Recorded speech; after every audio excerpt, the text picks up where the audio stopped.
वाढदिवसाच्या शुभेच्छा देतो आणि या वाढदिवसाच्या निमित्ताने त्यांनी सद्बुद्धीचा वापर करून या आपल्या सगळ्या मंत्र्यांना आवर घालावा अशी आज त्यांना वाढदिवसाच्या निमित्ताने त्यांना आज विनंती करतो।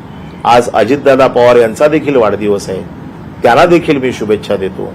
अजितदादा पवार त्या दिवशी सभागृहात हजर होते, त्यांच्या कडक स्वभावाचा मी साक्षीदार आहे। असल्या गोष्टी ते खपवून घेणार नाहीत। काल सूरज चव्हाणचा त्यांनी ताबडतोब राजीनामा घेतला, अशा गोष्टी अजितदादांच्याही पचनी पडणार नाहीत। अजितदादांना देखील मी वाढदिवसाच्या शुभेच्छा देताना अशा गोष्टी तुम्ही मान्य करू नका।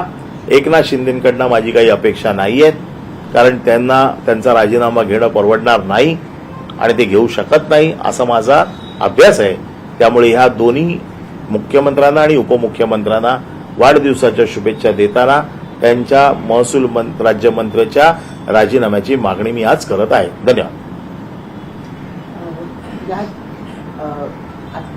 या तीन वेगवेगळ्या केसेस आहेत आणि त्या तिन्हीचे उद्याच एकाच दिवशी तुम्ही पुरावे देणार, मुख्यमंत्र्यांकडे देणार, कारण आज मुख्यमंत्री नाहीयेत। मुख्यमंत्र्यांकडे कागदपत्र, सरकारी कागदपत्र, सरकारच्या ऑर्डर्स, कायद्याचे नियम, ड्रोन सर्वे केलेले माझे पेनड्राईव्ह हे सगळे उद्या मुख्यमंत्र्यांकडे दिले जातील।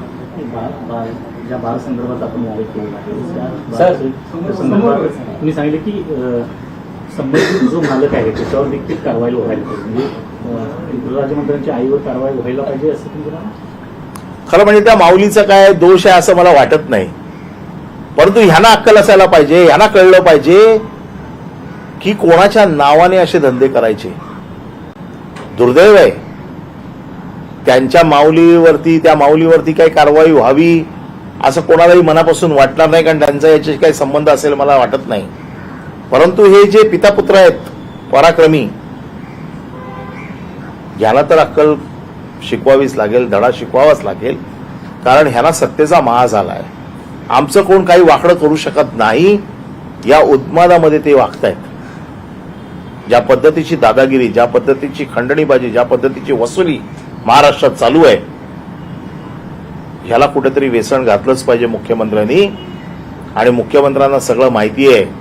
मी आता एक एक केसेस ज्या पद्धतीने सांगत जाईन या मुख्यमंत्र्यांकडे ऑलरेडी पोहोचलेले आहेत माझ्या माहितीप्रमाणे। मुख्यमंत्री